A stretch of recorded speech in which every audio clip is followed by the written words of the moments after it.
ايش جايز اتنصرحوا صراح زمتشوكم تدعوينو مون عنا دما بوحدو كتحجزونا تدليهم channelنا سبسكرايب نزي فيديو دما لايك برو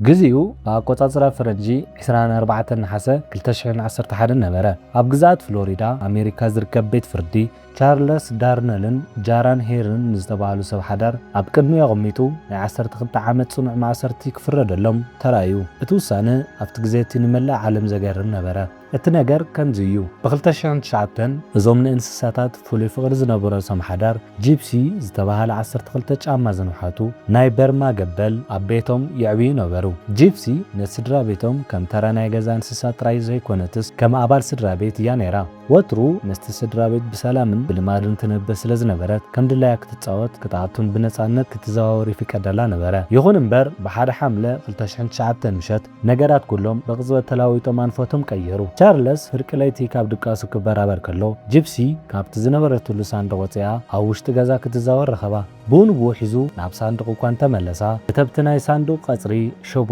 ዝነበረ ዓብይ ነዃል ግን ዝግባእ ተዓጾ ይነበረን ጂፕሲ ድማ ንኻልኣይ ግዜ ምሊታ ወጽአት ኣብታ ሰዓት እትያ እትገበል ናብቲ ካሊእ ክፍሊ ብሰላም ደቂሳ ዝነበረት ጓል ቻርልስ እታ ጓል 2 ዓመት ህፃን ሽያና ዝነበረትሉ ክፍሊ ሰሊኹ ኣተወ እዚ ፍጥረት እዚ ናብ ቤቶም ካብ ዝኣቱ ጀሚሩ ዋላ ሓንቲ ሕማቕ ባህርያዊ ስለ ዘይፈልጥን ኣብ ጥቓታ ጓል ክኸውን ከሎ ድማ እታ ህፃን ስለ ዘይትፈርሕን ስድራ ቤታ ሓደ መዓልቲ እኮ ነገር ከጋጥም ኢሎም ገሚቶም ኣይፈልጡን በታለይቲ እትያ ግን ባህሪ ዝገበል ብዘይተፈለጠ ምክንያት ተቐየረ ነታ ህፃን ኣብ መደቀሲያ ከላ ተጠምጢሙ ኣካላታ ከጥቅዓ ጀመረ ድምፂ ሰምዑ ስድራ ቤታ ድማ ካብ ድቃሶም ተንስዮም ናብ ክፍሊ ጓሎም ምስ ኣተዉ ዝረኣይዎ ነገር ኣዝዩ ዘስንብል ነበረ እቲ ግዙፍ ገበል ኣብ ልዕሊ እታ ህፃን ተጠምጢሙ ነበረ ብኡንብኡ ፖሊስ ሰብ ሞያን ሕክምናን እኳን ተመፁ ብዝሕዝን ኩነታት ግን ሂወት እታ ህፃን ክትድሕን ኣይተኻኣለን ብኡንብኡ ምርመራ ተጀመረ እቲ ምርመራ ከም ዝረኣዮ ድማ ቻርልስ ነታ ገበል ንመዓልታት ዝኣክል ከም ዘይሃባ ኣመነ እዚ ማለት ድማ እቲ ገበል በከቢድ ጠሚ ስለ ዝነበረ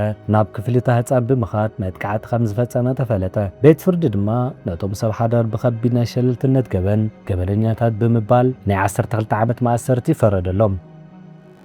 ሓምሻይ ማርክን ነፍሳቱን እዚ ወዲ 30 ዓመት ማርከን ዝተባሃለ ጀርመናዊ በቶም ዝዕብዮም ዝነበሩ ሓደገኛታት ነፍሳት ምክንያት ሂወቱ ብሓፂር ተቐፅያ እያ ነዚ ምክንያት ዝኾነ ድማ ኣብቲ ዝነብረሉ ዝነበረ ንእሽቶ ኣፓርታማ ልዕሊ 200 ሳሬታት ሸረሪትን ተመንን ካልኦት መርዛማ ነፍሳትን ይዕቢ ስለ ዝነበረ እዩ ብላክ ዊዶ ተባሂሉ ዝፍለጥ ዓሌት ሳሬት ብመርዛምነቱን ብሓደገኝነቱን ፍሉጥ እዩ ናይ ማርክ ትዕቢት ድማ ሓደ መዓልቲ ዋጋ ከም ዘኽፍሎ ርዱእ ነበረ ሓደ መዓልቲ ድማ በዚ ሳሬት ይድደፍ ኣታ ሰዓት ናብ ሕክምና ንምኻድ እኳ ግዜ ከይረኸበ ኣብቲ ቤቱ ከም ዘለዎ ሂወት ሓሊፉ ናይ ማርክ መወዳእታ ግን በዚ ጥራይ ተዛዘመን እቶም ነፍሳት ንሱ ምስ ሞተ ንሬስኡ ንመዓልታት ክበልዑ ጸኒሖም ፖሊስ ምስ በጽሑ ድማ እዚ ዝሕዝን ኩነታት እዩ ጸኒሕዎም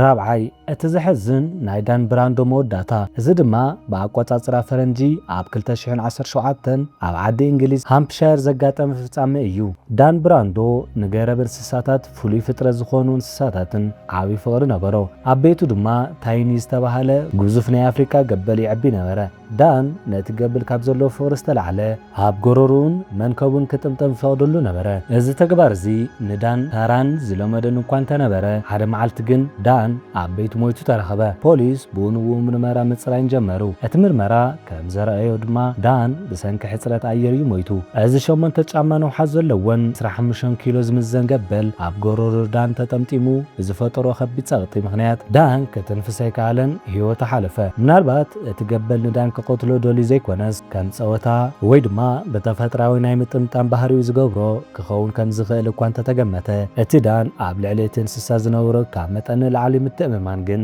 ንሞቱ ምክንያት ኮይኑ እዩ ናይ ገረብ እንስሳታት ክሳብ ክንደይ እኳ እንተለመዱ ተፈጥራዊ ባህሪኦም ፈፂሙ ከም ዘይጠፍእ እዚ ፍጻመ እዚ እኹል መርኣያ እዩ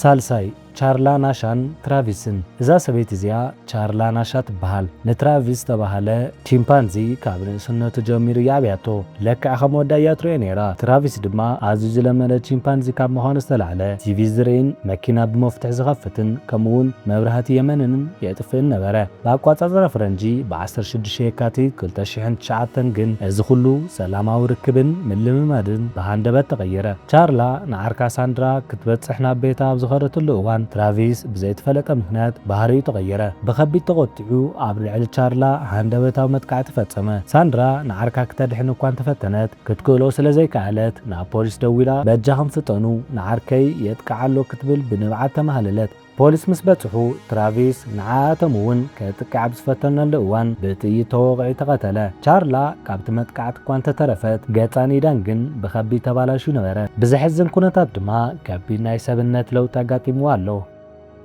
ካልኣይ እተን መድረኽ ዘጋጠመ ፍጻመ ሲግፍሪድን ሮይን። እዚ ኣጋጣሚ እዚ ድማ ኣብ ዓለም ፍሉጣት ብዝነበሩ ሰርከስን ቲያትርን ሰብ ሞያ ሲግፍሪድን ሮይን ዘጋጠመ እዩ። እዞም ሰባት እዚኦም ን30 ዓመታት ዝኣክል ኣብ ላስ ቬጋስ ናይ ሰርከስ ኣዳራሽ ምስ ጸዓዱ ነብርታት ብዘቕርብዎ ትርኢት ይፍለጡ ነበሩ። ንብዙሓት ዓመታት ምስቶም ነብርታት ብሓባር ስለ ዝነበሩን ስለ ዘሰልጠንዎምን ኣብ መንጎም ዓሚቕ ዝኾነ ቀረባነትን ምትእምማንን ነበረ። ተዓዘብቲ ድማ ኣብ መንጎ ሰብን ኣራዊትን ዘሎ ፍሉይ ቀረብነት እናድንቑ ነቲ ትርኢት ይዕዘቡ ነበሩ። ይኹን እምበር ብኣቆጻጽራ ፈረንጂ ብ3 ጥቅምቲ 2003 እቲ ምትእምማን ኣብ ሓንቲ መዓልቲ ፈረሰ። ብኣሽሓት ዝቝጸሩ ተዓዘብቲ ኣብ ዘለውሉ ትርኢት ወትሩ ብህድኣትን ብትእዛዝን ዘገልግል ዝነበረ ሞንቶኮር ዝተባህለ ጻዕዳ ነብሪ በታ ምሸት እቲኣ ግን ባህሪኡ ተለወጠ። ኣብ መጀመርታ ናይ ምርባሽ ምልክታት ብምርኣዩ ሮይ ነቲ ነብሪ ክህዶ እኳ እንተፈተነ እቲ ነብሪ ግን ብሃንደበት ንጎረሮ ሮይ ብምሓዝ ካብ መድረኽ ጎቲቶ ተውፅኦ። ኣብቲ መድረኽ ብዝነበሩ ኣባላት ሓለዋን መለማመድትን ብዝተገበረ ብርቱዕ ቃልሲ ንሮይ ከድሕንዎ እኳ እንተኸኣሉ ናይ መድረኽ ሰርከስ ህይወት ግን ኣብኡ ክዛዘም ተገደደ። ሮይ ድሕሪ ሂደት ክዛረብ ከሎ እቲ ጌጋ ናይቲ ነብሪ ዘይኮነስ ናተይ እዩ፣ ናይቲ ነብሪ ናይ ኣካል ምልክታትን ጭንቅታትን ክርዳእና ይከኣለን ብምባል ብዛዕባ እቲ ኩነታት የርድእ። ሮይ ክሳብ መወዳእታ ህይወቱ ነቶም ነብርታት ዘለዎ ፍቕሪ እኳ እንተገለጸ። እዚ ፍጻመ እዚ ግን ናይ መለለይ እንስሳታት ተፈጥራዊ ባህሪ ኣብ ሓንቲ ቅጽበት ክለዓል ከም ዘይከኣል ንዓለም ዘርኢ ዓብዪ ትምህርቲ ነበረ። ቀዳማይ ናይ ማይክን ናይ ተንበሳን ታሪኽ። እቲ ናይ መወዳእታ ታሪኽና ድማ ናብ ደቡብ ኣፍሪካ ናይ ኣራዊት መዕቆቢ ይወስደና። ብኣቆጻጽራ ፈረንጂ ኣብ 2018 ዘጋጠመ እዚ ናይ ማይክ ዘሕዝን ኣጋጣሚ ልቢ ብዙሓት ዝተንከየ እዩ። እቲ ወዲ 72 ዓመት ማይክ ሻምባ ዝተባህለ አንበሳ ካብ ንእስነቱ ኣትሒዙ ብቦትሊ ጸባ እናስተዮ ብዛዕበዮ ሰብ ማይክ ልክዕ ከምናቱ ወዲ እዩ ዝርኢ ነይሩ። ሻምባን ማይክን ፍሉይ ምትእስሳር ዝነበሮም ኣዕሩኽ እኳ እንተነበሩ ሓንቲ ኣጋጣሚ ግን ንኽልቲኦም ፈላለየቶም። ሓደ እዋን ማይክ ንቱሪስትታት እናዘረን ከሎ ሓደ ጌጋ ተፈጠረ። እቲ አንበሳ ኣብ ጥቑኡ ምህላው ከይረጋገጸ ማይክ ካብ መኪኑ ክወርድ ከሎ ኣብታ ቅጽበት እቲኣ ተፈጥራዊ ናይ ሃደን ባህሪ ተለዓለ እሞ ኣብ ልዕሊ ማይክ ሃንደበታዊ መጥቃዕቲ ፈጸመ። ኣብታ ሰዓት እቲ አንበሳ ንማይክ ብምሓዝ ናብ ጫካ እናጎተቶ ወሰዶ። እቶም ቱሪስትታት ብስንባደ ነቲ ኩነታት ብቪድዮ ክቕርጽዎ ከለዉ ሓለውቲ ድማ ንማይክ ንምድሓን ክብሉ ነቲ ዝፈትውዎ አንበሳ ብጥይት ክቐትልዎ ተገደዱ። ማይክ ብከቢድ ኩነታት ቆሲሉ ክተርፍ እኳ እንተኸኣለ ነቲ ንዓመታት ብፍቕሪ ዘዕበዮ አንበሳ ብምስኣኑን በቲ ዝበፅሖ ጉድኣት ብርቱዕ ሓዘን ተሰሚዕዎ ነበረ። ስድራ ቤቱ ኣብ ዝሃብዎ ርእይቶ ሻምባ ኣባል ስድራ ቤትና ነበረ፣ ግን ኣብታ ሰዓት እቲኣ ንማይክ ንምድሓን ካልእ ምርጫ ኣይነበረናን ክብሉ ተሰምዑ። እዚ ፍጻመ እዚ እውን ኣብ መንጎ ሰብን ናይ መለለይ እንስሳታትን ዘሎ ፍቕሪ ነቲ ተፈጥራዊ ናይ እንስሳታት ባህሪን ሕግን ክቕይሮ ከም ዘይኽእል ዓብዪ መርኣያ እዩ። እሺ ጋይስ እቲ ንሰርሖ ስራሕ ዝምቸኩም ተዳ ኮይኑ እሞ ንዓና ድማ ብውሕዱ ክትሕግዙና እንተደሊኹም ቻናልና ሰብስክራይብ ነዚ ቪድዮ ድማ ላይክ ግበሩ።